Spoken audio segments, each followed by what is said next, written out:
Hi guys, welcome back to the channel. Welcome to the channel. If you're new here, this is the Morgan Taylor Fall 2024 collection. This was sent to me by them as PR with no commitment to do anything. So here we are. Hopefully you can discover some beautiful polishes that have a place in your collection. Now, one thing to note, I have had multiple people by now on my Instagram mention that Morgan Taylor polishes don't last very well for them. You guys know how I feel about wear test. I always try to teach you guys how to prep your nail and how to paint and all of that so things last as much as possible, but I don't do wear tests because it just there's too many factors, right? I've shared about this on my Instagram, but there's brands that last on one person and not on the other, and so I don't do that. But I just wanted to mention it because there's been enough people that have mentioned that about Morgan Taylor that I think is worth noting. So when I review collections, what I'm talking about is the formula as it stands right now, like without the wear test. So I'm going to be talking about how well does it apply, the coverage, self-leveling, and any details that I might pick up on that I need to share with you guys. But as far as wear test, I do not do that. So anyways, let's get into them. All right, first up we have I Was Framed, and this is not, doesn't have the vibes of a fall collection. It feels more summery, so you could think of this as a summer to fall transition shade, possibly. It's feeling very, very summery, and the formula is very good. This is one coat. This is my ridgy finger, as you guys know. Usually that ridge that you're seeing there causes trouble. This is very good. It's going to be a one coater for most of you. If you want to do two, you can, but they're very easy to work with. The Morgan Taylor brush is really, really great. It's a wide paddle brush. It's great for my nail line. If you have more narrow nail beds, then maybe it's going to be a little too wide. So up next, we have What's the Hang Up? Again, this is feeling more like a little springy. It's very springy. Like this little delicate, pale kind of lilac thing going on. Oh, very, very good. Yeah. You guys are seeing this here. I also have had people mention that they feel like the Morgan Taylor formula is too thick, and I'm like, I don't know, it depends by reference what people are used to. If you're used to polishes that require a build-up or more on the crelly jelly side, then maybe you think this is thick, but to me this is perfect. I just can't relate to that opinion, to be honest. You have my art. This one's like a pink, but it does have some lilac undertones in there. It's not just a pink. I think, well, maybe one, yeah, when you apply it, it looks a little bit more on the brush, it looks a little bit more pink than in the bottle. All right, applies very nicely, not too streaky, but this one will be a 2-coater, which is fine. But these two, I will wear a 1. This one I would do 2. All right, here you have the 3 colors at 2 coats. Again, these two barely needed it, but they look, more complete, I guess, at 2 coats.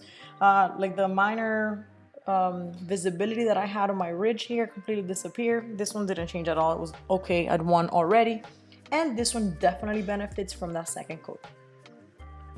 The next 3 shades do feel like fall colors. This one's 15 minutes of frame. It's like a gorgeous brick red type of thing. Heavy brown undertones, but also red. So maybe like a terracotta. And it does have more of like a crelly formula. I actually expected this one to be a very opaque kind of formula like the previous that I just showed you, but it's not. It's more of like a crelly. There's an in between a jelly and a cream, whereas, like a jelly that will build opacity. So the next one is Artwork in Progress. And again, I expect this one to be a very opaque formula, but it's not. Seems to be a little bit more squishy. Less so than this one, but definitely not a 1-coater. And then the next one is Just Hanging Around. I have seen this one on social media and it's so beautiful. I think it has such a gorgeous, dusty, grayed out, teal kind of shade. I think that one's my favorite color-wise. Let's see how the formula is. I'm surprised that these are not 1-coaters, actually. They're definitely on the crelly side. All right, that's interesting. I don't think I have experienced crelly kind of shades with Morgan Taylor before. They've all been creams like this one. All right, I'm gonna do the 2nd coat, but I'm gonna do it on camera because I want you guys to experience this. It's not just like a boring regular coat that's barely needed. This one is needed. And this one, if you notice, it dries a little bit matte, whereas this one stays very shiny, and so does this one. This one's definitely drying matte, so let's go in with the 2nd coat real quick.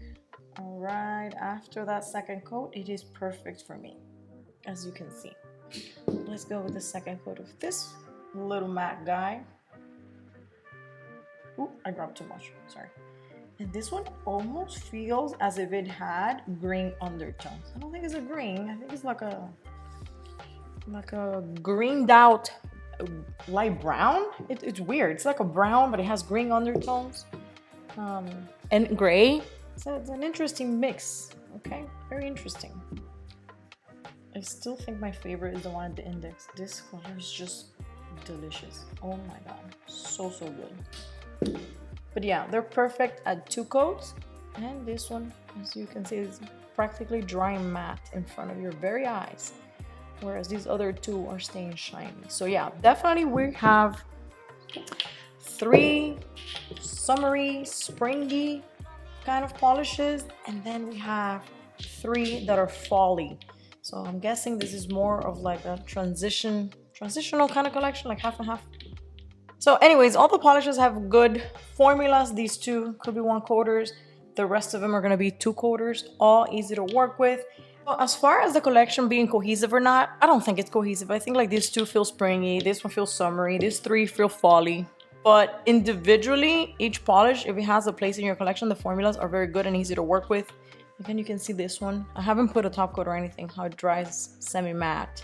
It's a matte. It's not semi-matte, it's pretty matte. And these 2 dry shiny. So I think this is the only one that dried matte out of all 6.